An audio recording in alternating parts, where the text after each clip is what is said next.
Junkyard Love Podcast. At what age do we learn how to have better conversations?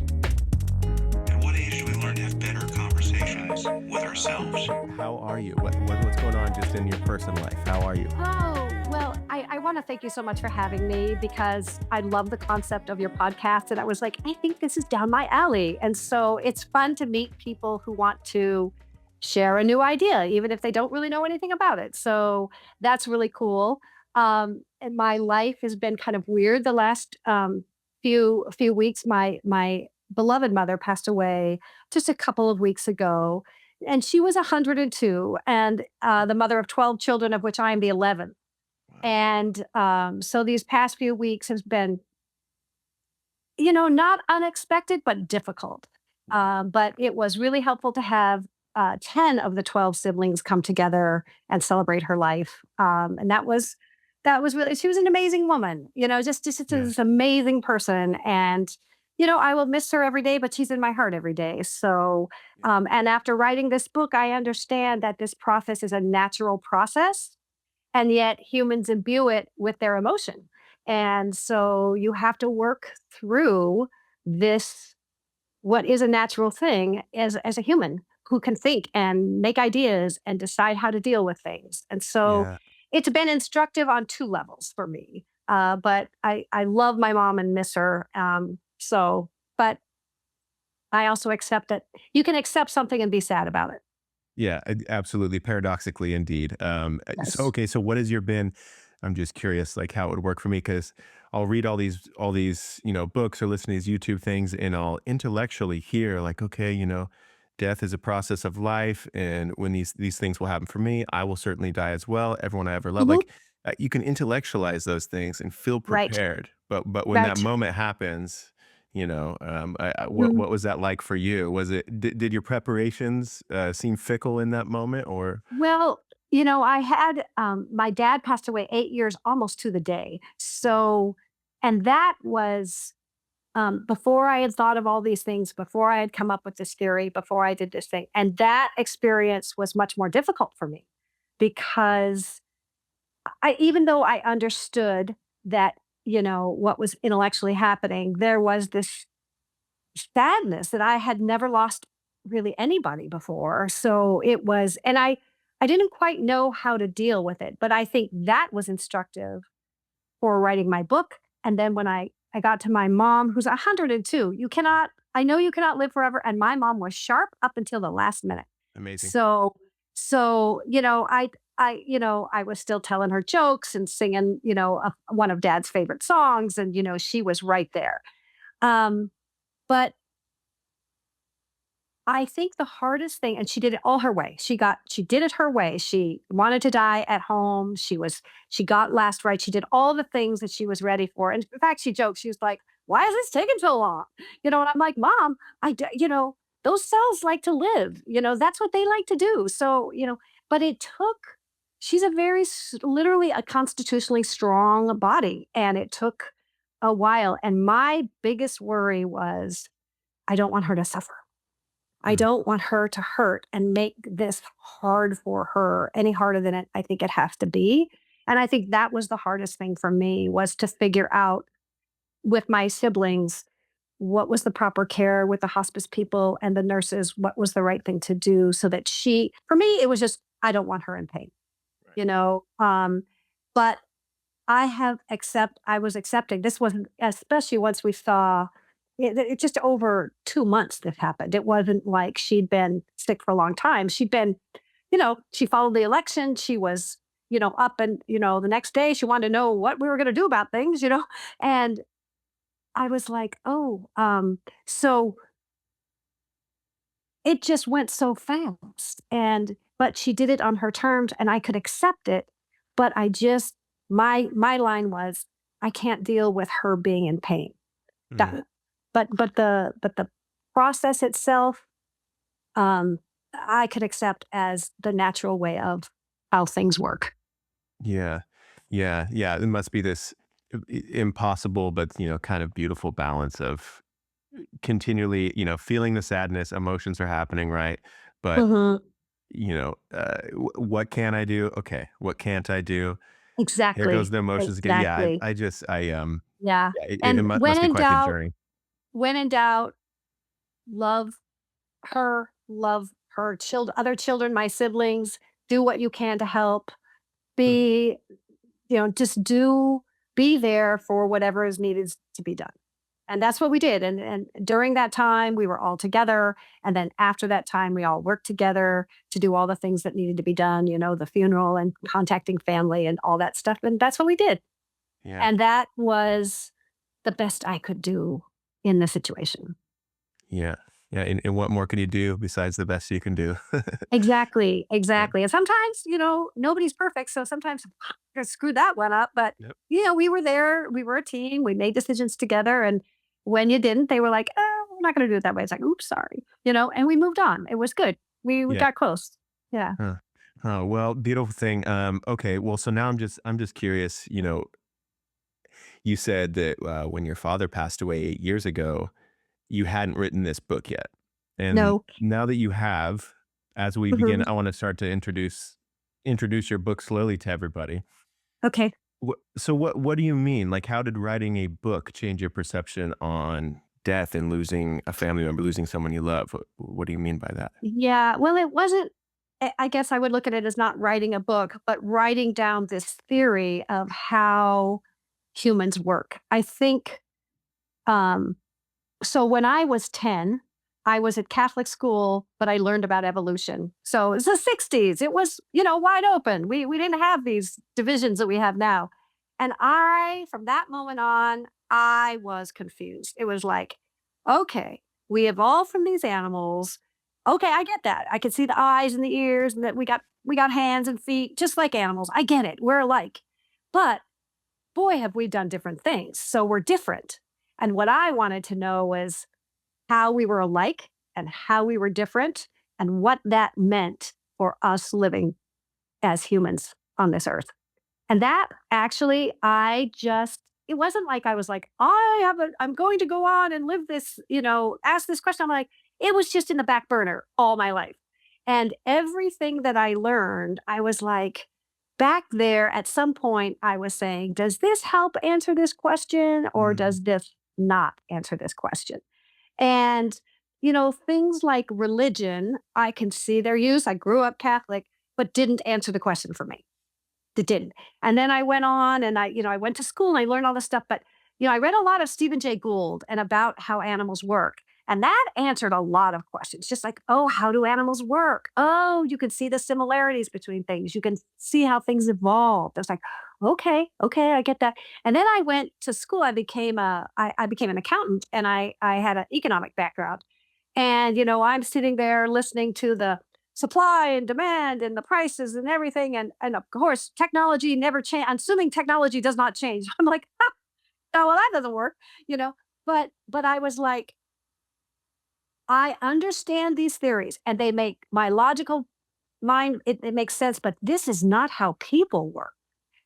This is not quite right. And then I read a lot of Keynes, and Keynes had it right. He's like, people are going to do what people do. So you have to you make your economic systems work with what people are actually going to feel and think and act on. And I was like, oh, that was a clue. And then I read a book in 1993 or four, a long time ago, by Michael Rothschild, and it was called Bionomics. And what he did was he compared economic systems, human economic systems, to biological systems. mm, And oh, the lineup was really, really close. And I was like, oh, he's on the right track. But he ended up saying, yep, we all need to compete. Capitalism is the way. And I was like, oh, it just went clunk after all of these things that were going click, click, click, click. It went boom, clunk. mm, So I had to think about that. And then I worked, I raised my family. I did all these things. I was busy, but the wheels kept turning. And finally, I worked on a political campaign for a front-facing congressional campaign. So it was I'm a Democrat. So it was a Republican was in office, and we were trying to elect a Democrat in a very red district. And it was an off-year election, 2018. So everybody came in, Jeff Merkley from Oregon, Joe Biden came in, all these people came and campaigned for Lauren Underwood. She was our she was the one trying to get elected. And I looked back and I was like, why are so many people interested in this? And of course, you have to understand that government is the coordinating system in your brain, in your body. Your brain is your coordinating system. It Mm, keeps all your 35 trillion cells working together. In human societies, government is the coordinating mechanism. nice. And whoever controls the government controls the rules that people are allowed to live by. And I was like, this is what I missed about humans. I Oh, understood competition, I understood collaboration. I didn't quite get the coordination piece all the way. And for some reason, it just clicked. And then I was able to put the pieces together. I had to work with them a little bit, but I put the pieces together and I made a parallel construction of like a concentric circle of DNA, a cell, a body. Those are the three major pieces. And if you look at it on the human side, it's a human and you can do a business like for like organs, and then a society is at the top, and their brain. I'm sorry, brain in the middle, humans, and then a society. And those things are actually parallel, and they work very similarly, except for one thing: humans have brains and they can think, whereas animals have DNA instructions that are much more limited in what they can do. They are they are born with those instructions and have to follow them. Humans are born with no ideas, but once they get the ideas, they can do whatever they want with them. yeah. And that's the difference. And so when they survive, they look different. Whereas a human, like a bird, can build a nest, but it can't build a 3-story concrete structure in the tree and save it for his generations to come. But we can. We can build houses. We can build 3-story constructs and all kinds of things. We can also build a tent or we can build a building. Humans have the vast ability to choose what they do. And that changes the world. Whereas animals are very limited in how they can change the world. We have this massive impact on how we change the world. Yeah. Well, okay. So, what do you pose in your book for listeners? What is the difference between us and animals? Like, why do we have suddenly bigger brains? Why are we given the gift of thinking? And why don't they think? Well, they do think, but it's at a very much more limited scale. Remember the brain. So the brain and the neural system, their job is to keep all the cells working together in a body. So, whether it's a worm or a tiger who has 300 trillion cells or us who have 35 trillion, the brain is the coordinator, keeps everybody working together. But in nature, nothing stays the same. And evolution occurs. And one of the always evolution occurs.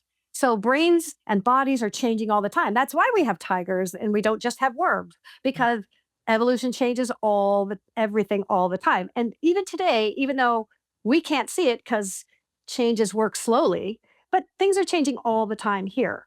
And what happened is the evolution occurred that was growing brains. I mean, dolphins have big brains, whales have big brains, octopus have big brains. So a brain growth evolution has been occurring all along.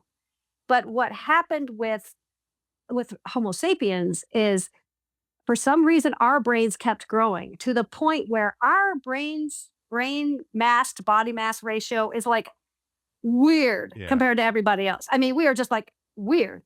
But when we started using those extra brain cells to think and create ideas, which is something animals do maybe on a very limited basis. They don't have big enough brains to do it, but when they evolved and we survived well doing that, it became an evolutionary advantage that continued to grow. Yeah. So Homo sapiens came along 200,000 years ago.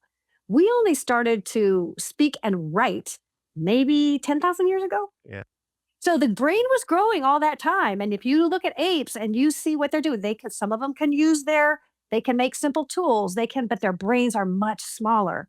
But someplace along the line, we kept using that advantage to grow the brains to the point where we could create ideas and act on them in a way that nobody else could. And that's what I call the ideasphere. It's a brand new ecosystem based on ideas. It doesn't have any physical representation except when you put it into action. Like when I had the idea of the ideasphere and I wrote a book, I put it into a physical form that can live beyond me. I can die tomorrow and the book hopefully will stay out there. You know, it's got a life of its own now. Yeah. And just like beings in the natural ecosystem, these ideas have created. I used Charles Darwin's ideas from 1859 to write my book in 2024.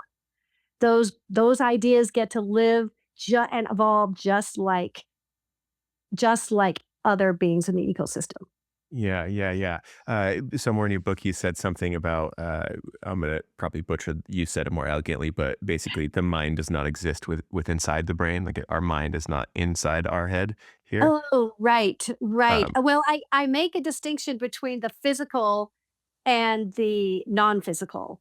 That what I call our brain is our physical brain, our synapses, our lobes, they do all this thing. But the mind is the accumulation of the ideas that we create from the brain interacting with its own cells, right?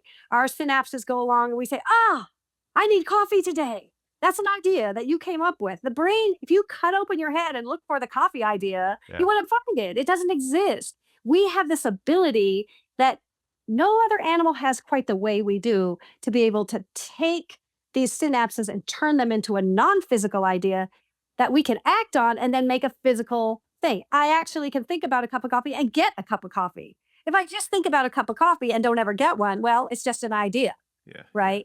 But if I think about the cup of coffee, then make the coffee, oh, now I have the idea and a thing resulting from the idea that can be shared, or at least the cup has to be washed or something. But yeah, it's in the physical world now.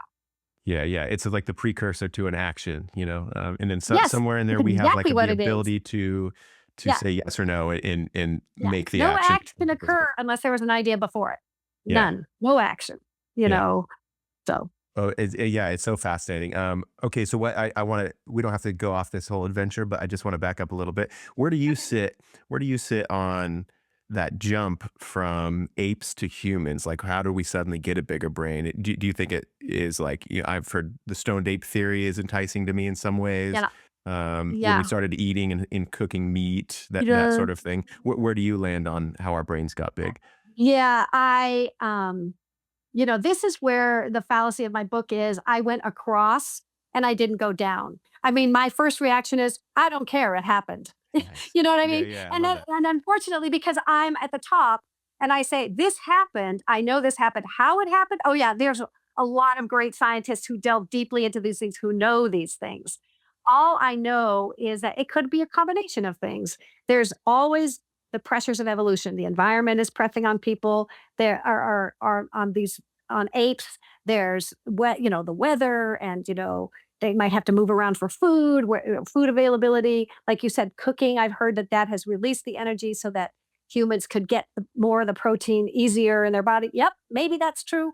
But what I do know, it could be radiation. The world is full of Yeah. radiation. You could have just mutated to the place where, a couple of offspring had these big brains that then they did so much better, that everybody else kind of, that kind of won the war. Because that's exactly how DNA formed. Before, when DNA was forming back 4 billion years ago, there was RNA, which is still exists today. But scientists think there were other things. There were other nucleic acids running around. But when DNA got the ability to protect itself and copy itself and get resources from the outside, it won. I mean, it just cleaned the floor with everybody else. And the only one that existed and still exists today is RNA. And DNA uses RNA to do its work because RNA is the only thing that can copy stuff. DNA cannot. DNA is not capable of copying stuff, but RNA can. So RNA got captured, and is used exists in a cell, but only to do the DNA's bidding. All the other nucleic acids gone. And my guess is that's happened timeless, many countless times in our history, that one form of animal just cleaned up and the other ones we don't even know about them are gone. Yeah. And that's probably what happened is somewhere along the way, these larger brain things had such an advantage that the other ones died out. We may not have the fossils to see them, but you can surmise the the path and the journey even without knowing that that's exactly what the journey entailed. Now, scientists Yeah. can't say that. I can because I'm not a scientist. I can say, oh, I could surmise that this happened. Yeah. Scientists is, well, I can't prove it. And I'm like, you're right. That's why I'm not a scientist. Yeah. Yeah, yeah. Well, I mean, I think they kind of get caught up in the same exact conversation with the Big Bang theory is like, Mhm. you kind of have to assume that yes, it did happen. Maybe you don't know all the details. It does seem like we're finding more Right. details out. Uh-huh. It seems like Hmm.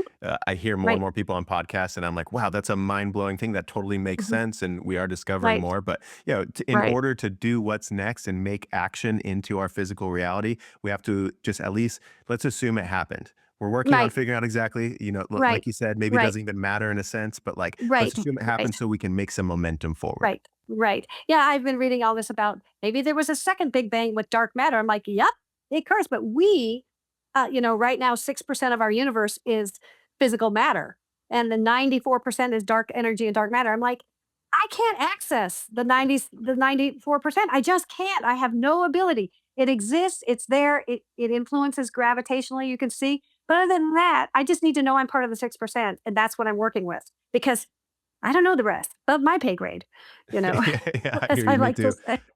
Yeah, yeah. It's fun to contemplate on a Saturday night, but like Yeah, on Monday you got to go to work. So exactly, exactly. So, and that I think that was the hardest part of the book was figuring out what I can safely surmise and what I have to um where I have to cut that line and say I don't want to go too deep. I talk a lot about DNA and RNA, but this is where when people say, "Oh, that's so complicated," I say, "Look, my 102-year-old mother read this book and she had no problem with it, so you can do it too." yeah, no, absolutely. You broke it down very well multiple times. I feel like you're very good at presenting something in a paragraph, and then your last sentence or last two sentences wrap it up very nicely because you have a sense of humor about you. And so Right, right. my learning style really fits well with the way that you write. Oh, So good. you Well, did I a great wanted work. to make it accessible. I knew some of these concepts just by looking at DNA. People go, "Oh," Yeah. and I was, no, not that hard. I will tell you. And every time later in the book, when I compare it to humans, I will always restate what the natural world was, and this is how humans are different. And so you can see them side by side. And that was very important for me to get people to be able to see the difference between humans and animals, even as we're looking at their similarities. Yeah, yeah. Okay. So we presented a couple of the cool ideas in your book, but let's just meta back up just a hair. Sure. Give me the like I just sat next to you on an airplane and I look over your screen and see that you're like working on a book, you're typing it up. And I lean over, I say, "Hey, I'm sorry, I've been eavesdropping. I've been reading a couple of your sentences there. It looks really fascinating. What are you working on? What are you trying to present?" There's your Okay. impossible question to answer. Like What are what's you your book working on? about? I'd say, first of all, I'd say, are you a producer? Would you like to make a film of this? Yeah, yeah, yeah. Just teasing. Uh, that's always been my dream. Somebody will The answer say, is "Oh, yes. Scott bring you." Yeah. And I'm like, not so easy. I have to do this the hard way. But I would say that I've had a very hard time trying to answer this question because the answer is simple, but the case, it takes a lot to make the case to convince you it's right. So I would say, well, I'm writing a book about how humans fit in the world. And people go, huh, that doesn't mean anything to you. So it's very hard to make something sound interesting when it's like basically what I've come up with is an idea with all the facts we still have today. I haven't changed any, obviously, I haven't discovered any new facts, but I've synthesized them in a new way. Mm. And um, people are today don't think that you can create a new idea. Everybody's invented everything, right? It's like there's so many people, there's so many new ideas. And to me, I look at this idea and I say, why didn't anybody think of this before? Because it seems really obvious to me. But it's only obvious because I went through this journey of looking at how animals work, how people work, and looked at the difference. I mean, literally item by item where I could. And really what's happened is in our world, we have had thousands of years of people theorizing why we exist. We have philosophers, we have religion, we have all these people who say, this is the human condition, this is what we're made of, this is all the things. And these ideas have been carrying on for thousands of years, right? And then when did we learn about cells? When did we learn about DNA? Maybe 100 years ago. So what's happened is we have all of these answers that are moved through time. And now we look back and go, oh, but now we know really how animals work. And we can look at how cells collaborate and we can make the parallel to humans, but we have to make some adjustments because of that human thinking thing. But only now can we look at the parallels, and yet nobody has done it. And so I'm not the best messenger for this. I'm a total introvert. But I it's like this is something I need to tell the world about and let these really smart people go with this idea. Yeah. So and what I ended with is that there is in fact like animals have one job. Their cells do one thing. They survive. And they have a very intricate way they work together to survive.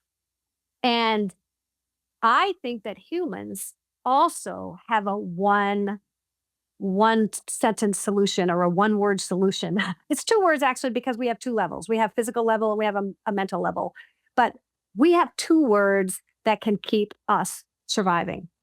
And what I did was come down to, in my case, it's one sentence. This is the sentence we need to survive. But to know how to implement that one sentence, we have to look back and look at how animals do it as a guide. So, you want to know the one sentence? Yes. Okay. The one sentence is that humans should be able to do whatever they want as long as they don't harm one another. That's it. That's exactly how cells work in a body. Those cells can do their jobs 24/7, but they can't harm the other cells. And if they do, the brain gets notice of it and comes down and says, "Okay, we're going to fix this. We're going to stop this." They will do whatever they can to stop harm to the body and other cells. And they will, in cancer, is a case where the cells trick the brain into thinking they're part of the body when they're not, and that will kill the body. That's a cancer is a great example of the cells that got away with it, right? Yeah. Yeah. But if a lot of people say love one another, love's the answer. Love isn't the answer. We're too different for everybody to love and agree with each other. That's okay. We are made to be different. We are made to choose. But what we can't do is harm each other. Mm. And the coordinating system, the government of humans, should be a system that allows people to maximize their choice and minimize the harm to others. And just imagine how good our society would be if we allowed that to be the foundation of our decision. Yeah. And when we look at that, our Constitution, I think, was trying to do that.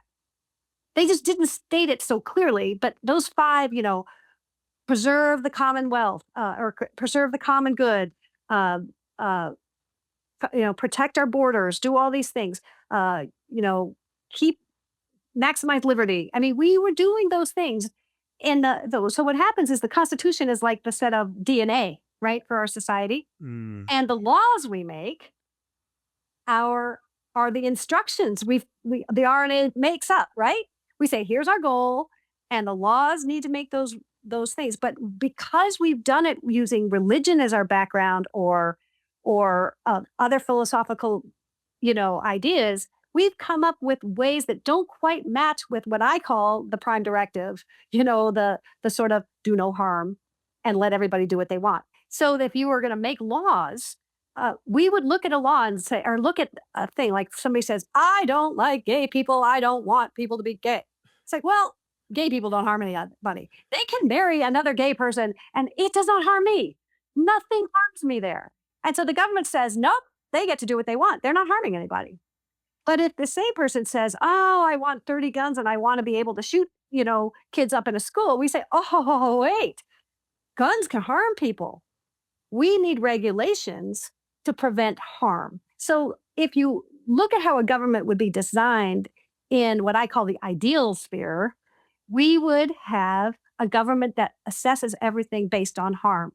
If something can harm another person, it gets regulated. End of story. And in a world where more complicated ideas are coming up, more harm could be done, there are going to be more regulations. But the goal is you can't harm people. And, things that aren't harmful, like transgender people, they don't harm anybody else. Nope, that's okay. Racism, stupid. Cells don't care about race. They don't care if a cell is a little different of color. It means nothing to them. And we should be the same. But we have a long cultural, religious, philosophical history to do things differently. And we knew it when we think they're right. And I'm just Yeah. saying, look at nature as your guide, and maybe that's not so right. Yeah, yeah, yeah. Well, yeah, it's so interesting to think of. I think that the intersection of like DNA wanting to proliferate, like life wanting to continue on, Mhm. having an innate moral feature to it, like is always a fascinating intersection. Like I feel like your work in the book kind of does present ways in which it's like that there's a like nature rewards morality, like like there's a reason why we have these concepts of like good and bad, or we should do these things, and they have their own reoccurring Right. rewards. Well, I make a point in my book that morality is a human construct. Nature doesn't have morality. Nature follows instructions. And if the instructions allow it to survive and its progeny to survive, then that's a good thing to do. If it turns out that it's also good for something, that's kind of an incidental purpose. Their prime directive is to survive, and they will do what they can to survive. And even animals who, you know, they generally will not attack their own kind because it's too risky. It's the same size, same weight. You don't have a good chance. It is much better to go after the rabbit or the squirrel who are smaller and can't defend themselves than to go after a big animal. Sure. So what looks like morality is just what worked for billions of years in survival. But we come along, and this is where humans are really different, is we can choose morality. Mm. Everybody chooses morality. So that's why you have religions with one set of rules and another religion with another set of rules. And one goes, wait, that's not good. And we say, well, it's not one or the other is right. Humans have the ability to choose our ideas. As long as you get people to accept your idea, it's going to live in the world. If nobody accepts your idea, it's not going to live in the world. So you can have a good idea, you can have a bad idea, you can have an indifferent idea. But if somebody follows you, that idea starts to get legs. And Mm. that's what history is made of, ideas that won. Yeah, right, exactly. Okay, Yeah. so what's your thought? Have you read? Oh, geez, I forget the author. Catherine. It's called Big Magic. It's a No, I have not read that. Oh man, I'm spacing the author, but it's kind of like a book for creatives and artists. Like it was Okay. stumbled upon a friend suggested it to me, kind of like uh, it's it's good for artists to read, of like believing in yourself type thing, like ideas. Oh, okay. Kind of talks about the muse a bit, Right. but she talks about kind of like where do ideas even come from? What are Right. ideas? And then she has these Mhm. fascinating stories. She has one I'll summarize really quickly of. Uh, she met this woman and they became close friends, and they're both authors. And she ended up, this author who wrote this original book, she had this like idea she'd been kind of working on throughout the couple years, and she has these characters and a plot line and all these things. And she kind of shelved it. It was like, in a storage unit. It was been 5 years since Mhm. she had opened it or something like Mhm. that. Well, and, Mhm. and her and this other author friend came close, and they were having lunch one day, and her friend was like, "Well, let me tell you about my new book." She starts explaining it to her, and it's the correlations. She's pretty much telling her of her The own same book, book. and Yeah. she's going Yeah. like, "Wait, hold on. Like, are you sure? Are you messing with me? Like, you didn't read my Mhm. book. I didn't tell you about this, whatever." And so she kind of backs up, and it kind of expands that, ideas aren't ours in some No. sense. They're like, Right. and sometimes if you don't catch it, if you don't take action, it's going to go on to the next person, and they might have that invitation. Right. And it's in the air. In fact, there's a very famous story about Charles Darwin. So Well, Charles Darwin did the voyage of the Beagle when he was like 22 to 27. He went on a 5-year cruise, and he was the basically he was the botanist, but he was also the companion to the captain, because the captain wasn't allowed to talk to the lower rungs of the ship, the guys who oared the ship. So he needed somebody of his same class to go with him and keep him from going crazy. That was the whole idea why Charles Darwin got this 5-year gig. And in that, if you read The Voyage of the Beagle, where he wrote all his notes, you can see that he worked out the evolution, the whole concept of evolution then. Hmm. And then he wrote it and rewrote it and studied it and did this. And he put together the book and then sat on it until, I don't know, he had it, I think, done in the 1850s. And then same idea. He gets one from a guy named Alfred Russell Wallace, something like that. Sends him, he's over in Tahiti or the Far East, and he sends him his book and says, I'd like you to look at my book and comment on it before I publish it. It's the theory of evolution. And he's like, oh shit. And so, but being the kind of man he was, they both agreed to publish together. So if you look at the front of Charles Darwin book, it will have Wallace's name in the book Huh. because it was like he didn't publish it before, so they agreed to publish it together. Charles Darwin, of course, got the most. He was more famous than the other guy, so he got all the credit.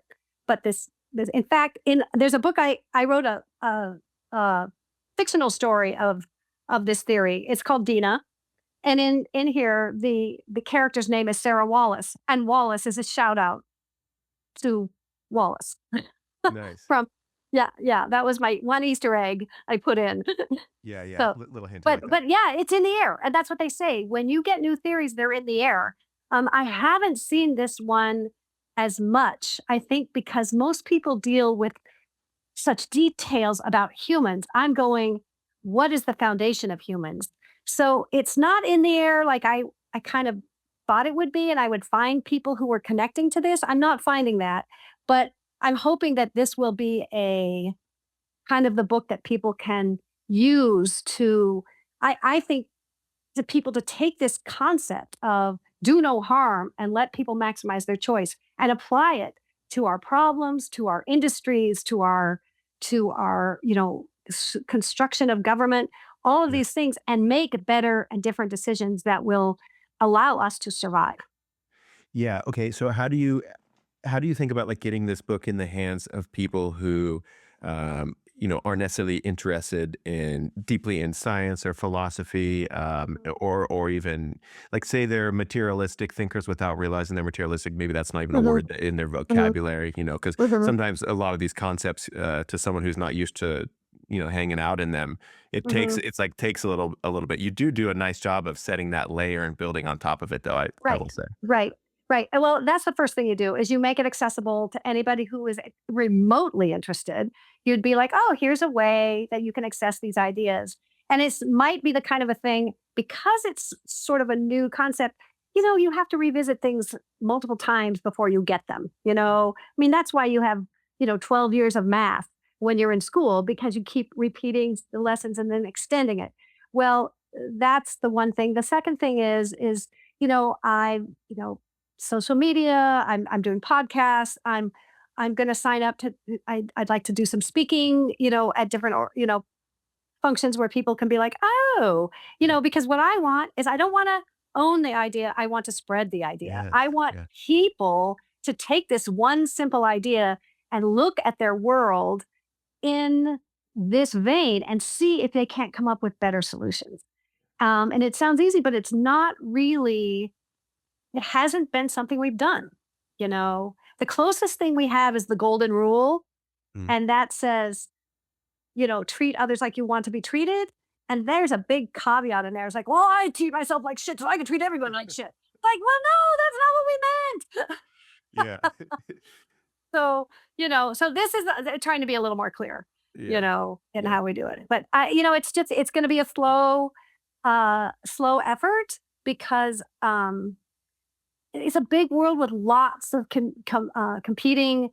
I think just it's competing ideas, and I'm not talking like I'm competing with Charles Darwin or Isaac Asimov. I'm competing with Kim Kardashian That's so and funny you you know said that. That was on the tip of you my tongue. Yeah. yeah, it was like, oh yeah, what's she wearing today versus, oh, let's talk about the definition of human, Yeah. existence. It's like, huh, I think I'll go with Kim. Yeah. You're like, I got a lot going on today. Like, I got to go Yeah, to work later. I can't. exactly, exactly. So Yeah. I know what it's like. I know what I have to do, and I will. I will do it in good faith, but I don't know the answer to how it's going to turn out. I would just hope that people will pick it up and go, "Oh yeah, this is really worth thinking about." And I'm like, "Okay, maybe I should make an audiobook because young kids don't even read." And I'm like, "Okay, I'll do that because, like you said, then I can imbue my voice with all the jokes that I want to get in there that are kind Yeah. of subtle in there. It's like, yeah, I can put those in there." Yeah, yeah, yeah. It's as much as I love reading in any form, I must say, I spend a lot of my time reading audiobooks just 'cause if I can go Sure. for a walk while I'm reading, I am Yeah. having the best day ever. So, Exactly, and I know that, and that's like, okay, this is the next thing, you yeah, know, yeah, to find a I do a YouTube where I've gotten better at my voice and doing that stuff, and I am doing, a 3 or 5 minute, snippet of the book. great. It goes forward, but it will, at this rate, 500 years, I'll have it done, it'll be Yeah. good. So Yeah. Yeah, yeah. Well, I think that's the fascinating thing about, we're talking about even, where ideas come from, even kind of I'm thinking of your when you talked about, bees collecting pollen, Mhm, maybe that bee feels like an individual or whatever, but mhm, realistically they're making honey with the hive. mhm, I think mhm, in some sense when we follow our own bliss or we follow our own like, mhm, whatever's hinting at us personally to work on and we put it into the bigger picture, it's like we may not, we let go of it so it doesn't have to be so personal anymore, and now it can mhm. be part of making honey and Right, part of, right, the pollination right. process, so Right. Well, and it's very I think bees are very interesting because I think I make a point in Dina, in this book, that, there's a Socratic dialogue going along between Dina and Sarah Wallace, the main character. And Sarah asks Dina, will humans ever be like bees and live in colonies? And Dina says, no. And she says, well, why not? And it's because we have ideas. We went a different direction. Mhm, Once you mhm, have ideas, mm, choosing and being individual becomes our nature. And bees follow instructions. You have a colony, which is a very weird thing because it's a structure of its own. You can think of it as its own body, where the queen is the brain and the bees are all the cells, but they're not cells, they're bees. But they work together for the good of the hive, and the queen bee coordinates them. And then that's how they work. But we don't work that way. We went the idea route. And so part of our meaning is that, well, let me go back a little bit, is remember, um, any animal, they have their DNA is their sort of goal. And when they process the DNA instructions, that's their rules that they live by, right? So that's how it works. We go along, we are born with no ideas. We are required to create our own goals if mhm, we are going to have a happy life. And you know what's one that's very interesting is when we're born, a lot of times your parents, who are the coordinating function of your family, right? They're the coordinators of your family. Um, they put ideas in your head. But do they always put the idea in your head that you must create your own goals? No, mm-mm, they're like, you need to do this and you need to do this and you need to do this. They do all the rules, but the kid doesn't have the goals. The kid's confused. I grew up, and I think this is part of the roles of, I grew up one of 12 kids where it wasn't just my mom and dad saying these are the rules. All my older siblings were saying, here's what you do, here's what you yeah. do. I'm like, I'm confused. But, my job and the job of an adult is to sort it all out and say, these are my goals. These are my values. This is what I'm going to do. And then make the rules that you're going to live by. This is not universally taught to our children. Yeah, And I think the world would be better if we taught them that instead of saying, you can't be gay, you can't do this, you have to mhm, go to church, you have to. It's like the kid's like, but I'm not built this way. yeah, And instead of saying, oh, honey, you're built this way, I remember telling my kids, you know, and I wasn't very good at it, but I said, look, you get to be the expert on you. You mhm, are your expert. I And like when that. you're 18, all I've done is put in the best ideas I could for you. But you need to figure them out, which ones work for you. And my kids, I have 3 kids and they're diametrically opposite from each other, not just by nature, but because of the choices and the values that they carry forward. And I was pretty bad at it because I was one of those, you have to do this and this and this and this, while I was telling them they get to be the expert on themselves. Of So, course, yeah. yeah, this is pretty, s- double message there, mixed messages from mom, but Yeah, yeah. I think that's just part of life is of course we're gonna have a structure of how we think it should all work, but we're also Mhm. humans with emotions and the dishes still get dirty and a burrito's still Right, delicious and all that sort of right, stuff. So right. But if we did more to say, look, you are a person who has to form your own goals. I can give you lots of ideas, but know that you form them and it's okay for you to form the ones that work for you. And form the rules. The only rule that exists is you can't hurt anybody else. So whatever goals you form, you just can't hurt anybody else, but you can do whatever you want. And I think that's why my kids are so different from each other. They made different choices based on what was important to them. yeah. Yeah, wow. Yeah, I mean, like, what a beautiful invitation to open, to infinite possibilities. Because we all know how the internal dialogue in our head goes, and Right, how easy and right, quickly it can be right, defeating. And so right, I love that. right. I think that's I feel like Yeah, all because and parents should that's listen.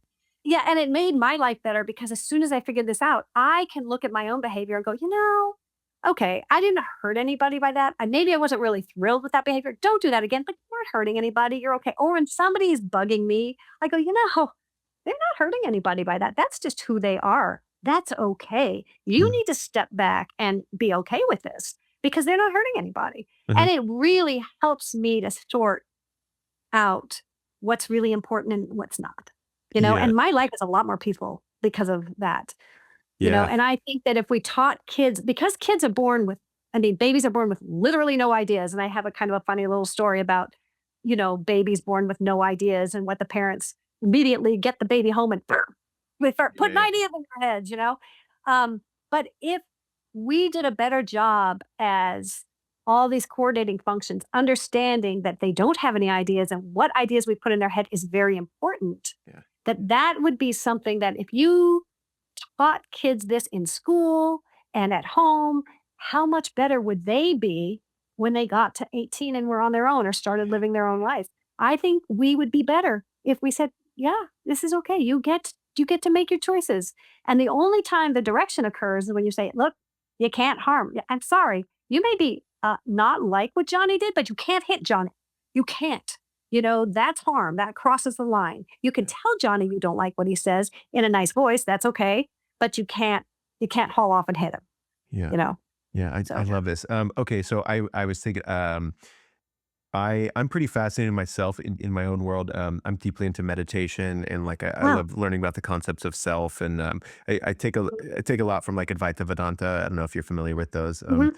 Um, Well, not much, but some. Yeah. yeah, enough to kind of if I say the word, at least a bit what I'm talking about. Mhm. So I kind of wonder. You just said a baby is born with no ideas. Mhm. With the preemptive that I just was talking about, the self and our identity. Can you expand a little bit more on that? Well, yeah. Now, a baby is born with no ideas, which means the mental structures in their head, right? But they're born with all of their natural instructions. They are a person. I liken a baby to a full member of the ecosystem and a potential member of the idea sphere. Oh, I love this. Right? They have no ideas, but they have all their instructions. So you have all their history, their genetic history, they have inclinations, they have potential talents, and all those things are in there, but they're not evident at any point, right? You have a baby and they come home and what do? They cry and they eat and they poop, and that's about it. But you start. It's even 3 or 4 weeks before they start to smile, right? And they get up in the middle of the night. It's like they don't know. They're doing their full ecosystem members who are surviving in the way they know how, which is cry to get fed, cry when they poop, cry when they're tired, cry when anything. That's what they do. And then, but over time, you start talking to them, you hug them, they do all these things, and you start developing these ideas. Even though their brains can't handle ideas, you're putting ideas in their heads from the very beginning. And they are starting to become members of the idea sphere.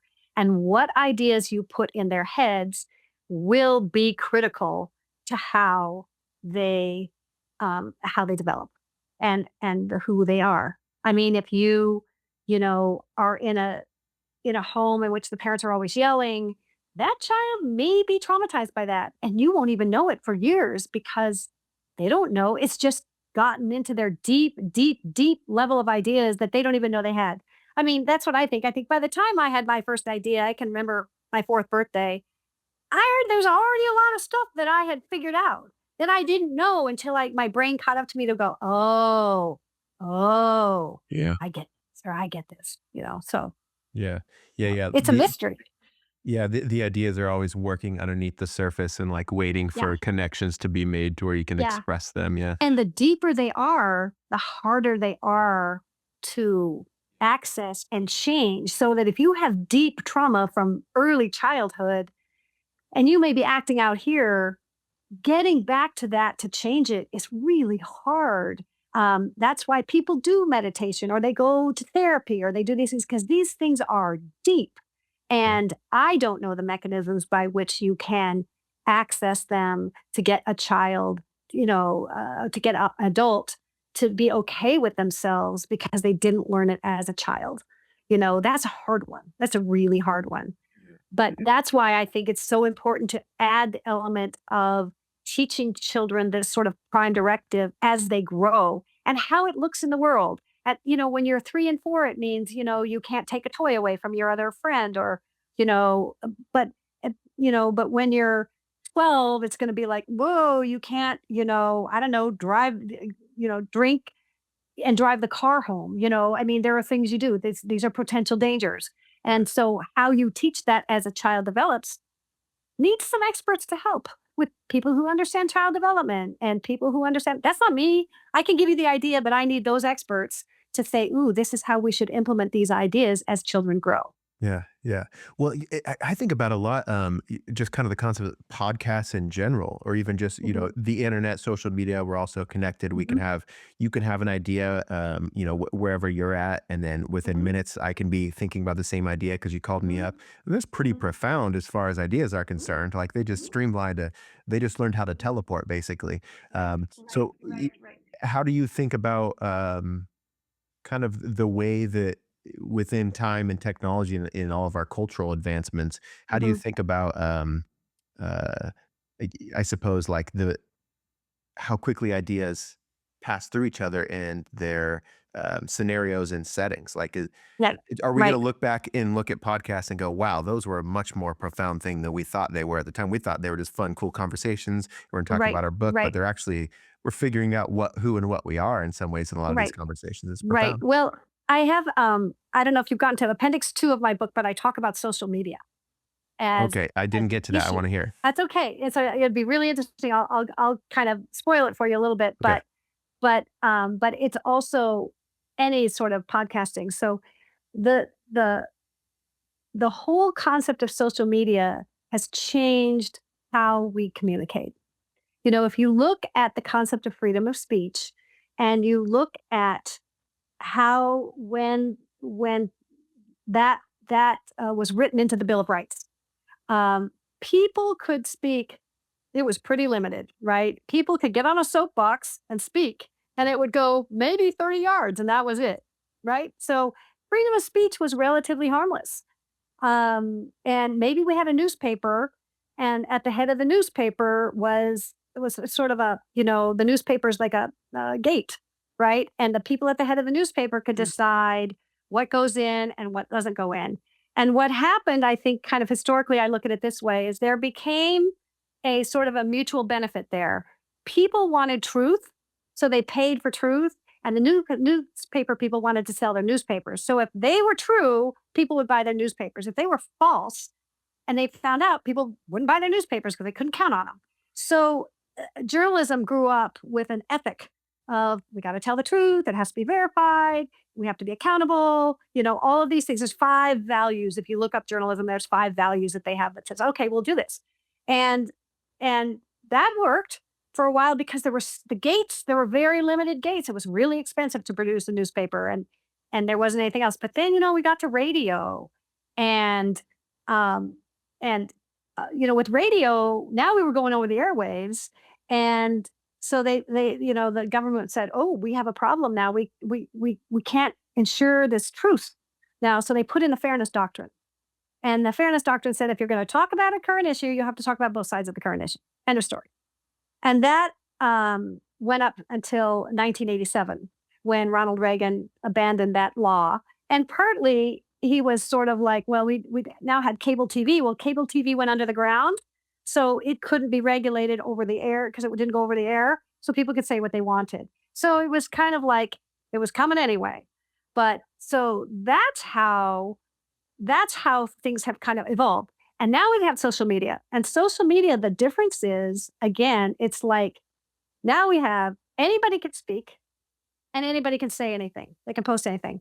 The problem is there's no longer a standard of journalism. And the post that you make is a physical thing. It has a life of its own. It's Yeah. not, it's like a newspaper. You can pass a newspaper around. Well, you can pass social media posts around a long time. So now it's not just an idea, it's a thing. Yeah. So now, is it really speech when you create a thing or is it something else? And so what I'm thinking is that freedom of thought, I know I'm blowing your brain. I'm No, it's so sorry. cool. I love it. Yeah, yeah, Yeah. but so I think what's it's freedom of thought should be unfettered. You can think whatever you want. But when you start to get into speech where it is can be spread around and picked up by other people, it's a different animal. Now, the solution I came up with is that in social media, because it has a life of its own, and we can't people should be able to say what they want. They should also be required to describe their speech as truthful or not truthful. So if Mm, I say, I post on Facebook, oh, my dog is the cutest dog in the world, I will also have to say, this is not true. This is my opinion. right. If I say the election was rigged, I have to say, this is not true. It's my opinion. Right. And if I say the election was rigged, it's true. Anybody can come back and say, nope, nope, nope. All the evidence shows there is no evidence that this election was rigged. It's not true. And then that person gets warned. And if they keep doing it, they get taken off because it's like, nope, you're required to accurately Mm, describe your speech. You're still free to speak, but you must accurately describe it because we're in a world in which the speech can be equally true or equally false. yeah. You can say both, but you have to tell us which one you're saying. So if somebody says, Hillary Clinton is a pedophile, I have to say, it's false. It's my opinion. And then everybody can go, oh, that asshole, it's their opinion. You know what Mm, I mean? It's like you at least have described it as something that is untrue. right. And that's the best I can do because people have the right to speak in our society. So that was my solution. And the regulation is very easy because the guys at the top, the Zuckerbergs and the Elon Musks, they must say, they can put in the thing that says you have to describe your speech. You can't even post unless you describe it as true or false, and that you take responsibility for this post. And then there's two or three rules that say you can argue whether it's true or argue whether it's false. And then if you do it three times, you're out. Like, Mm, fine. So yeah. that's an idea. I want to put up. I am not an expert on social media, but I want to put out things and say this is actually. I said, if this is how a cell works, a cell is required to put its information up to the brain, and the brain gets to decide what it needs to do about the cell situation. So if you cut your finger, there are messages that go up from the cells to the brain, and the brain says, "Oh, emergency on right index finger. You guys get down there, fix it." What happens? First of all, you get a clot, then you get then you get a scar, and then it's back to normal. Because this stuff is going. We should be able to do the same thing, right? And the thing is, if it's a cell's going to look at Facebook and go, "Well, 99.9% of this is crap. We don't even need this." Yeah. But people roll differently. People like the 99%, you know, stupid stuff on social media. So let it go. Yeah. We have to adjust for humans, but nature can guide us in how to proceed. Yeah, yeah, yeah. I was thinking of I as much as it's often just a cesspool, but I do drop in from time to time on Twitter, and they have Hmm. community notes. I don't know if you've seen that, Hmm. Yes, and I yes, think that's a I like that. I think it's a step in the right direction for us to landing on. Sometimes it's a little confusing because it's like, well, who is the arbiter of truth here? Like, is there a ceiling right, on that? Who watches right, the watcher? Sort of. There is that whole thing, but I think it's a right. step in the right direction. Well, nature requires every cell to report up. So my thing was, well, if nature can make every cell report, you make every poster report on their work. Yeah, Don't make an arbiter. You don't have to have community codes. Every person must report on their own. And they are going to then learn if they don't understand the difference between a truth and a lie, they're going to figure it out pretty darn quick. yeah, And that's the difference is you put the responsibility where it is most effective. And this one, I think it's most effective when you make people be accountable for their actions. Because yeah, a lot of these people post this stuff and they're not accountable for where it goes and how far it goes and what damage they're doing. So I'm going to make them. I want them to be accountable for what they say. And when it comes back, there's going to be somebody who says, "Ooh, somebody posted this and said it was true," and it is not. We can get that guy to recant, to repost and say, "Oops, we screwed up here," or whatever, or yeah, they don't get to play yeah. because truth is important. Knowing that something is true and knowing that something is false in our world today is very important. Very And we important. don't have any mechanisms to do that. So this is a very easy one to make everybody start being trained on how to know the difference between a lie and a truth. Yeah, yeah. I mean, I think what happens with social media that gets really confusing is as much as very important conversations are taking place on there, there's Mhm. also like, there's also me laying in bed before I'm trying to fall asleep, just trying to get a little laugh from a Right. fart joke or what something Right. as I'm scrolling. So Right. Right. right Right. next to very Or a dog important. video for me. Yeah. Yeah, yeah, it's kind of hard. I kind of just wonder where we're gonna end up, in 10 years when we talk about social media. Are we gonna have this strange conversation? Yeah, we used to have all that stuff right on the same, like within a Hmm. millisecond, you're looking, you just thought about something deep about society and the government and humans' existence, and then the next Yeah. thing is like just, a dog fart. So Yeah. it's Exactly. Exactly. And you know what? If that's what we want to do, that's okay. But let's put some accountability there for the things that are again the problem is you're having just like you said. Oh, I would reinterpret what you said as you can have non-harmful posts and harmful posts and they're all mixed up together. yeah, So how do you let people know what they're getting? right, And that's what I'm saying is that people have to say it themselves, and over time people will get trained. Oh, I know I'm not going to be able to say that because it's not true unless I say it's false. And then it's like, okay, you said the election was rigged, but that's false. I'll just put it out there as false. You know, right, right. like Yeah, I or mean, people say FEMA didn't come to Asheville. It's like actually they did. So you have to say, up, just my opinion. It's like, well, what do you know? You live in Minnesota. You right, know, yeah. Yeah, yeah, so yeah. Yeah, I mean, I think that is a powerful move though, is putting the responsibility on that's we should be deeply we're interacting with each other in potentially a very profound way. We mhm, should take responsibility. I do kind of wonder about I spent a lot of time in the world of just creating stuff. Read a lot of mhm, poetry. I make a lot of music. I'm really not very good at making music, but I love making it. Sometimes I like sharing. Just I mean, sometimes I'm yeah, going on a walk and I smoked a joint and I want to share a right, thought. So right.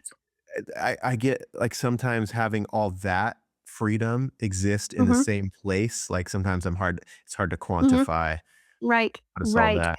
right. Well, again, what you're saying is exactly the nature of humans, is we wanna maximize our freedom, and I'm, like, all for maximizing freedom, Yeah. but the only line is no harm to others. If you went on your walk, you smoked a joint, and you punched somebody out, you cross the line, right?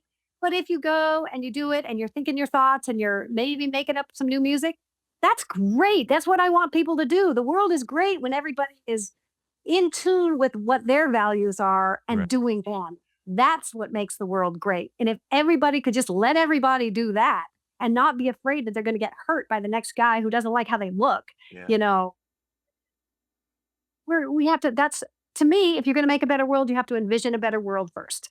And that's what I'm doing here is envisioning the core, the goal, or the foundation of a better world. And then lots of people fill in the gaps. Yeah. Yeah. Yeah. Brilliant. I love that. Okay. So where do you see the concepts that you've posed in not just this book, and this is the only one that I've read from you, but along with your other books. For one, I Oh, would love to know kind of what seems to be for you anyway, the kind of the through line between them, if any.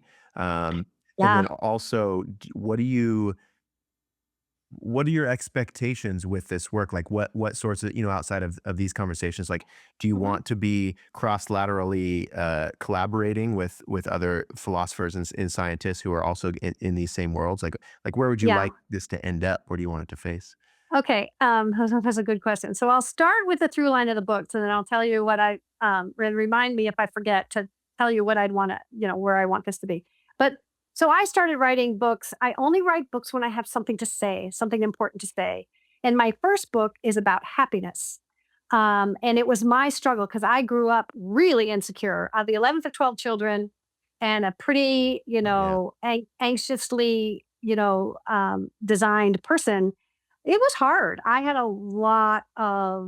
just had a lot of trouble when I was early on. And so this is like little vignettes of my challenges and like little lessons I learned from them. And what I came down to in this book was that I needed to make my own values. So that was it. When later on, the book about humans need to make their own goals, I had discovered independently, sort of for my own sanity, that I had to do that. Yeah. So it ends up being, oh no, actually kind of based on how this all works. We really need to do that because that's a hole that missed in how we're designed. So that was that one. The second book is kind of a romantic suspense business book.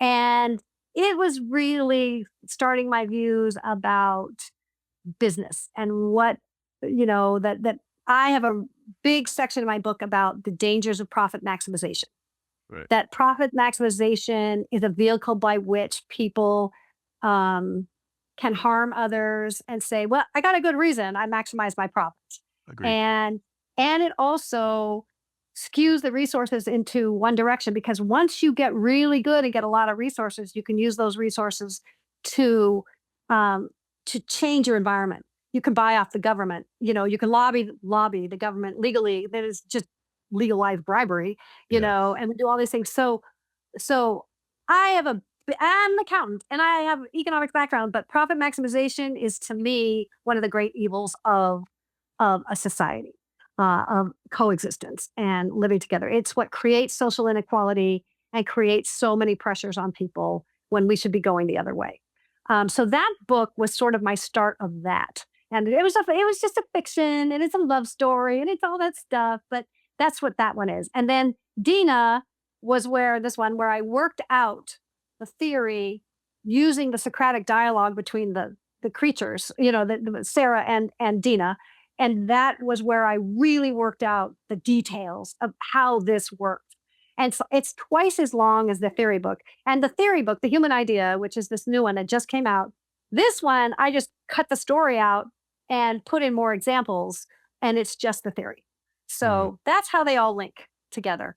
But those early books were really seeds, planting seeds. This was the thing. I kept thinking about this stuff. I hadn't put it together yet. And this is just the culmination of putting those ideas together in one place. So, Yeah. and so what I want out of this is I want to be a Charles Darwin who's alive.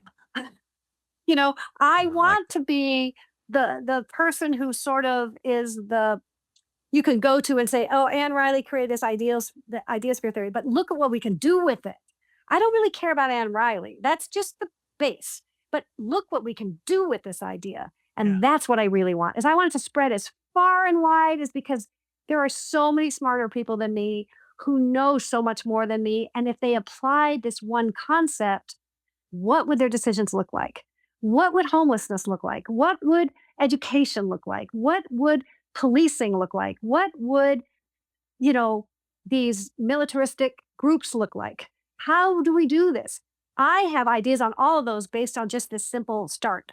And I'm Yeah. not an expert in any of them. But part of that is my advantage because I'm not bogged down by the details they know. But if they could tell what I knew and then say, "Oh, but here are the details," they can figure out how to make them work. I Yeah. can't. You Yeah. see what I mean? That's what I want for the Yeah. future I is yeah. I love that. I think that's so good. Uh Yeah, it makes me think you might you may have heard this, but this concept that I think you'll like that I've heard is being the usherer of epiphany. What Yeah, do you think I about they that? that's a pretty Like you're high standard. setting the Yeah, ideas out, like yeah, it comes to you yeah, and you're making sure it goes right, out, but like it's not right. necessarily a personal like I need to achieve this thing. Don't want in You can fact, I'm old, and the world's gonna go on. I mean, I want this to be an idea that people embrace because it's a good idea, not because it's my idea. yeah. That would probably go the other way. It's like, "Oh, it's her idea? But I'm like, I want people to say, "Oh, yeah, there's some value here, and I can use this and make the world a better place." But from what I'm talking about, we have a long way to go. Yeah. We do not make decisions this way. We have not structured our economy, our social structures, or anything this way. We got a long way to go. But if you start, it may only be a few generations before the world would really be a better place. Yeah, absolutely. So, Yeah, yeah, let's at least get the right hand talking to the left hand, you know? exactly, Yeah. exactly, exactly. Yeah. Well, cool. Let me glance at my notes over here, just make sure there Okay. wasn't any. I had so many. I just your book was difficult today. As I was reading it, I feel like every 3 sentences I have like, oh, that sparks a cool idea, and I had to write it down. And after a while, I had to chill out on taking my own notes because I wasn't getting anywhere on the book. So Yeah, well, and that's why the book is so important is it has everything in there in like a small space, right? I say to people, I say, you don't understand, there's a lot in there. What do you maybe there's one part you might want to talk about? Because if you just want to talk about all of it, there's a lot. yeah, yeah, yeah, You know. But that's why you write a book like this. If you read Darwin's Origin of Species, he goes through all his case. He not only does he make the case for, he takes every argument against evolution and he bats it down. And he was the smartest person in history, in my opinion, because he was a thinker. He could just think through it all. And I used him as a guide, to help me reason through this, but there's a lot in there, and, every chapter has something that goes, "Oh, oh, oh," and I want you to feel that way. I want you to yeah, keep reading, but the thing is if you start I start at the Big Bang and I end up at, the structure of government, that's a long way to go, yeah, you yeah, know? yeah. You did it pretty elegantly, to be honest. Yeah, I do feel like it's a very inviting for someone, like I was saying earlier, for someone who isn't typically in these realms of like studying or thinking deeply about this stuff.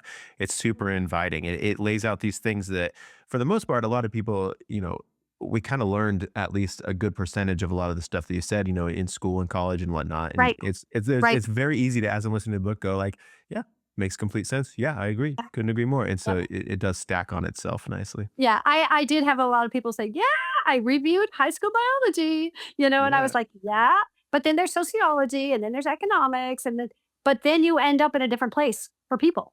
And that's what I wanted. I wanted my reader to see the through line between nature and the construction of a human society. And I am a step by step thinker, so I had to do it step by step. Yeah. Yeah. Well, it helps other people wrap their head around it, so it's not so daunting. So sometimes I feel like I use the term throwing out the baby with the bathwater. I use it just way too much. So sorry for listeners who have sick of hearing me hear it say it, but I do think that I mean I stumbled into kind of the world of understanding myself and humans and like not only just my own thought process, but like what does it mean to be a human? The whole Mhm. why are we here? Just everybody has those moments in their life. I mean, I stumbled onto it via necessity. And so I felt that I dealt with a lot of depression and these sorts of things. I was confused about who I was and what I should do and blah, blah, blah. Make lying to myself, not realizing I was lying to myself and experiencing the Yeah, I repercussions think down the road. I'm in that club too. So yeah, Yeah. yep. Oh, you're human as well. Gotcha. Uh, Yeah, got it. yeah, yeah. And so I'm just always like, back to the throwing the baby out with the bathwater is I realized as much as I was so egotistically sure that I already kind of knew everything I needed to know, like all these old texts and stuff are hippy Mhm, dippy, and I don't really need to indulge myself mhm. in the way other people think to understand myself, blah blah. But I do think that it's so important that everybody, even outside of necessity and outside of being forced to because your Mhm. brain is attacking you out of depression or whatever, it's such a Right. superpower to understand yourself on like Yes. such a deep level. Yes. And I, I don't know. Mhm. I don't. I guess suppose I don't have a question for you on that end. But what do you Yeah. think about that? Does that make you think of anything there? Well, and I think I think you're right. I think that um, that was sort of the point of my first book was I couldn't be happy until I think that okay, spoiler on this book. Sorry, readers, don't listen if you don't want to hear this. But there's 5 words in order for me to be happy. Identify your values, live them. That's it. And so what happened is once I did that, I became at home with me. When you become at home with yourself, you can figure out how to become at home with the world. And that's what I did. And it's just been a learning experience. I have to keep, like you, I don't know everything. I have to keep learning. Then the job I have is to keep my eyes and ears open and be like, maybe I'm not getting something here. Let's work on that. You know, but you start, the core is there so you don't beat yourself up because you're not perfect. Of course, you're not perfect. You're a human. Nothing's perfect, but you can be the best you can be. And that's all you need to be Mm, is the best of you. And then you give yourself out in the world the way you want to. And you're much more comfortable because your aura is, hey, I'm cool with me. And people love being around people who are cool with themselves because they just get it. It's an unspoken thing. They'll be like, oh, I kind of like that. I kind of yeah, like that. yeah. So I think the I young don't, kids call it Riz or something nowadays. yeah, yeah, but it doesn't have to be, it just can be, Yeah, you know what I mean? this You is can who I just be am. okay with yourself. Yeah, Yeah, exactly. yeah. Exactly. So what are the one more time? What were the 5 words? Identify your values, live them. That's profound. What are the benefits? I'm sure you say this in the book. What are the benefits of identifying your values? That was another thing Well, in that same yeah, rambling that I had. It yeah, was I I didn't yeah, realize I didn't even know my own values. I was like, values? I mhm, never really thought that deeply about that, and it was a whole thing yeah, unfolded for me. So right. Um, values are equivalent to goals. And when you have DNA, remember humans born with no goals, born with no ideas, they can't have goals and they can't have values. They have to establish their own. Animals don't need to. They don't need them. They got their instructions. They go. They come out born perfectly capable of living as a horse or a tiger in the world. We are not born perfectly capable to live as humans in the world. We have to learn stuff. And what we learn is dependent on what other people learned before us. So when I say identify values, it means you have to learn your own goals from all the things you learned and all the things you've read and done all of these things. You have to say, this is what works for me. And the only way you know is you feel this sort of inside that says, yeah, that's the one for me. mhm, So for me personally, I came out, my values aren't external. Like I will feel better if I have $1 million house or something like that. It's like, well, just go to California, it's easy, you know. But but for me, the values that I came up with the word heck, honesty, empathy, calm, and kind. Those are the mhm, 4 values that work for me. And sometimes I don't do them. And then I'm like, come on back. You need to practice some more. But if I do those, I tend to be at home with myself. And mhm. everybody has a different set of whatever it could be. It can be anything. It just depends on what connects to you. And this is the whole idea. People choose because they have to be able to choose what works for them. Mhm, So mhm. maximizing choice and giving people to understand that they get to make the choices for that are right for them is what will make them happy. Yeah. It all connects. In my mind, it all connects together. Yeah, yeah, no, it totally does. It makes me think of, oh my gosh, I get excited sometimes and then I lose the thought. But I was thinking about, oh dang it, I lost it. Okay, it was something apparently not worthwhile in that moment. But I will say, I feel like I'm going to replicate what you have behind you in some way. I feel like I also do little sticky notes. Oh, So yeah. I do Yeah. sticky notes because I'm in an apartment now. I can't necessarily write on the wall, but my Yeah. house back, Yeah. I'm originally from Washington State. I used Oh, to write yeah. I noticed quotes. the 360 number. Where in Washington? I grew up just north of Portland, Oregon, about an hour north. So Kelso, Washington is the Oh, name. Kelso, yeah. Small I town. lived in Portland for 35 years, and Oh, I was born in Richland, so other side of the state, Richland, really? Washington. So, yeah, I saw the 360 number and I said, "I wonder if you're still there." Yeah. No, I am not. I found my way down to Austin about 5 years ago. I work in the Okay. event industry, and so Oh, the fun, pandemic the fun. pandemic really like just set me for a loop. So I just had to Sure. escape to somewhere that was open. So Right, I've been in right. Austin 5 years, but I'm definitely missing the Pacific Northwest Yeah. tons. So Yeah, well, now I'm in the Midwest because we spent the last 10 years caring for elderly parents, so but, I think we're making our way back west. We have 2 of our kids are back there, so we'll probably mm, make our way back there. So, yeah, I love the West. It just more suits me a little bit better, but yeah, I think I'm but with you on that. yeah. Yeah, but Yeah. it's beautiful though because the way life works is I've been here about 5 years. Like I said, I'm starting to take a step back and go kind of ask myself why I'm here and why I ended up here and what it's done. But I look at Mhm, things like in my work and my just personal development of me as a person. Is I mhm, go, I see why I moved here. I see why I needed to move here and develop these mhm. parts of my just personal structure and how I express Right, myself. I right, needed this few years of this in my life, right. regardless of where I end up. I Right, see the right, value. right, right. And that's the thing is nature is nothing but change. And so what works for you now and worked for you may change over time. And as long as you're open to it and say, "Ooh, I think I'm ready for something different." What is it that I'm still looking for? What is it that I want to accomplish or what am I missing? Those are things that only you can tell yourself because you're Mm, your own expert. yeah, No one else can tell you. And you don't have to make decisions. You can run over all kinds of ideas because ideas are free. You can have as many of them as you want. And then, but acting on them, you have to be a little more judicious. And so play with the ideas and then, yeah, poke around and what you act on is where that will impact you because it's a thing in the world, right? It yeah, exists in the world. When you move from Austin to Tennessee, it's a change in the world that's going to affect everything. So those you want to be really judicious about, but ideas, go at them. Have as many as you want. Look at them from different perspectives. You know, that's great because they don't exist. They don't yeah. exist in the real world. They just exist in your mind, and that's okay. Yeah, yeah, that's brilliant. That's fascinating. Well, we are getting up here in time. I think that's a Okay. pretty decent note to start pointing us towards what I want to do. So, obviously, in the description, I'll have some links Mhm, to your books and where to mhm. find more info about you. But also, just for Sure. anybody who's still listening in this moment right now, what are you working on next? How do they connect with you? How do they explore more of your stuff if they're turned on by Yeah, what we've been talking about?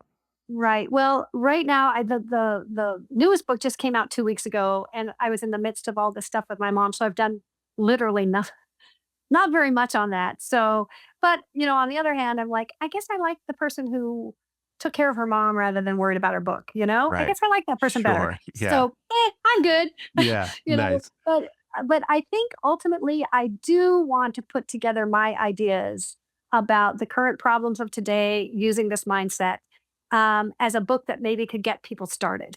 To say, let's talk about homelessness. What would nature do? Well, nature doesn't even have homeless cells. A cell lives in a body and it is always fed, it's always taken care of. It has to toe its line 24/7. And if it has to report up how it's doing. So, given that, how would we treat homelessness?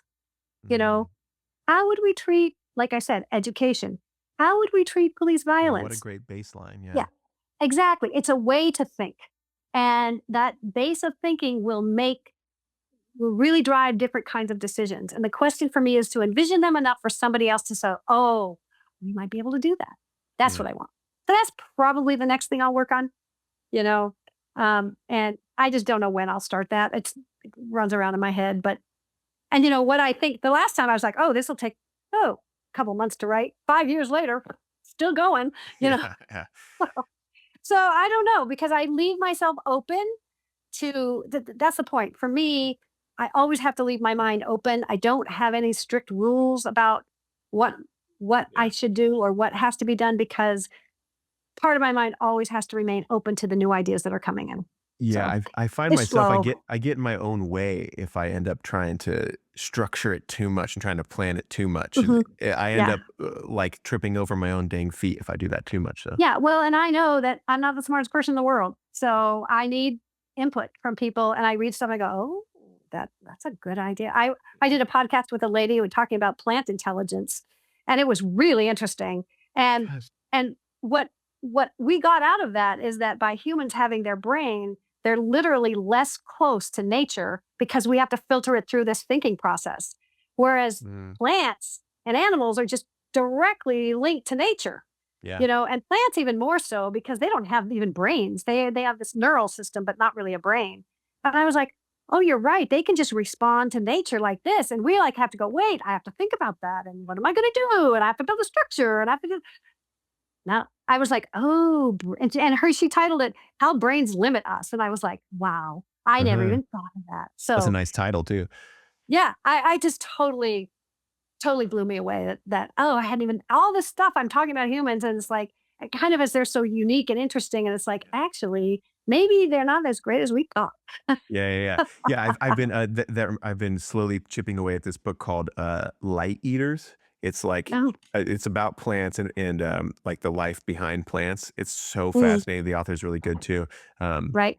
but it's funny that you mentioned that because I was actually going to try to bring that same book into this conversation earlier Yeah, because yeah, I was yeah, wondering yeah, what you would think about it. So yeah. maybe check that one out. It's called Light Eaters. Light Um, eaters, I will. I will. Well, this woman's name who did the podcast with me, her name is Tigria Gardenia, and it's Tiger Lily Gardenia. I was like, well, that's a oh, good name for a plant person, but dang right, yeah. she had several. If you ever look her up, I think she's on podcast. That's where I found, or Okay, Podmatch. That's where I found her. nice, She cool. might be interesting to talk to you because you might get some really, especially if you're reading this other book.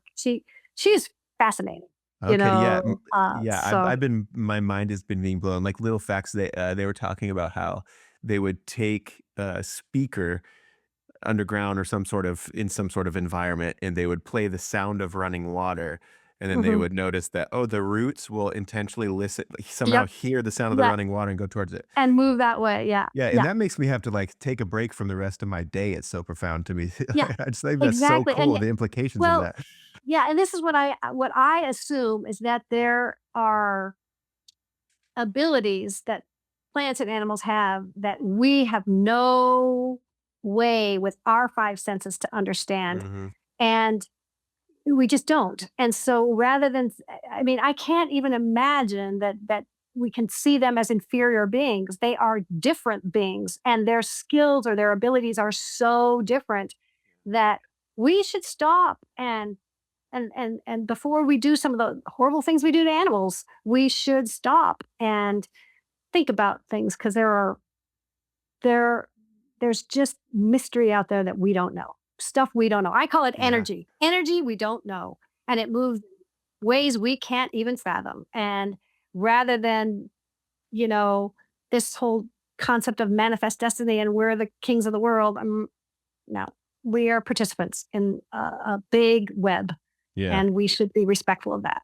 Yeah, it's a pretty bold claim to think that we're like the head of it, the only ones who have it all Yeah, figured out. but yeah, but that claim started thousands of years ago, and Yeah. we've decided a big number of us have decided to keep that claim going. So even though if you look around, you're like, facts don't bear that out. But Yeah.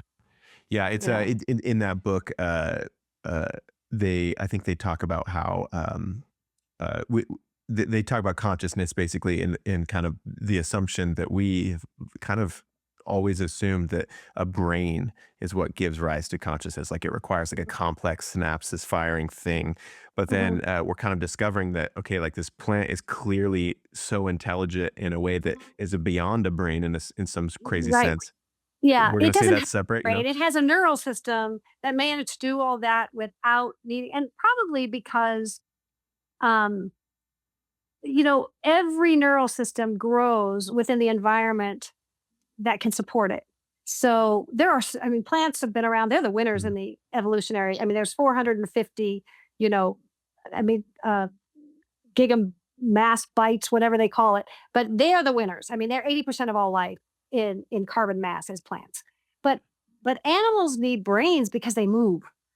They have to move, they have to maneuver in the world, they have to figure themselves out. There's a lot more brain power needed to do that than is for an animal with or a plant with roots in the ground. But the plant still does all the other things that it needs to do to survive. It works with the other plants. It protects itself. It does all the other things. It just doesn't need a big brain to do it. It's just very efficient, you know. But we don't. I mean, that still is kind of in a far out. Everybody goes, "Oh yeah, what are you smoking today to have come up with the plant intelligence concept?" I'm like, no, Plants. just yeah, exactly. Yeah, yeah, those were they told me. Yeah. Yeah, yeah. Yeah, we gave me this idea directly. Yeah, exactly. It was like, "Hey, stupid," you know. But Yeah. that's the thing is, I have a quote up on my wall. It's by Keynes, John Maynard Keynes. It says, "The difficulty lies not so much in developing new ideas as in escaping from old ones." And I think that is where we are in this world today. Is there's a lot of ideas that we need to escape from before we can come up with the new ones. Absolutely. So, Yeah. Yeah. Well said. I love your choice of quotes. Also, by the way, we both have Albert Einstein right behind our heads. Albert Einstein. I have a lot of his quotes. Yeah. This one's a good one. The other one is, and one I live by is, make things as simple as possible, but never simpler. And I love that one too. And that Yeah. was what I used to write this book. It was, this is as Mm, simple as I could make it, but sometimes I couldn't go simpler because it just mhm. I wasn't gonna tell you I wasn't gonna tell you what you needed to know. Yeah, So, yeah. so The word I remember thinking of the word concise. I've been using that word a lot in my own mental things, and mhm. as I'm listening to your book, I was thinking of the word concise. You did such a great job on that, and Yeah, you also thank you. just around all the plant talk. I took us on a little side quest on the end. Y- That was fun. you. You talk about it made me even think about more things. You present words like ecosystem really elegantly. I love the way you describe all that. So if anybody has been enticed at all who's listening right now, like uh, Anne expands on a lot of this stuff that is like there's a lot of touching billiard balls. Um, so yeah, there's your book is worthwhile and it's enjoyable and yeah, thank you so Oh, much for thank you. writing it. Everybody check it out. We are getting up here in time. I don't want to hold you off too long, Anne. Um, but so thank you so much.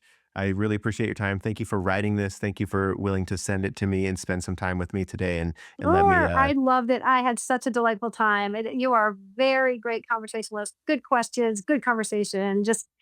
And you make me think a lot. So I love that. It's my favorite thing to do is think.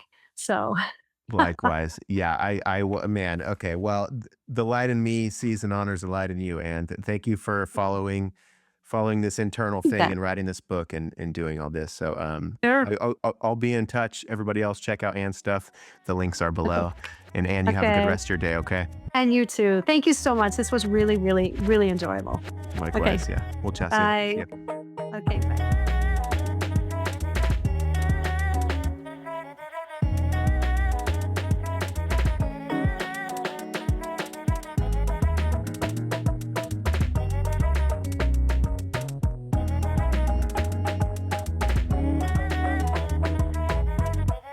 Knowledge is power.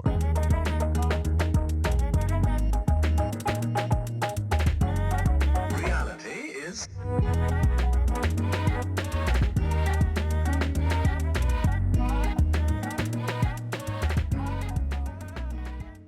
Junkyard Love Podcast.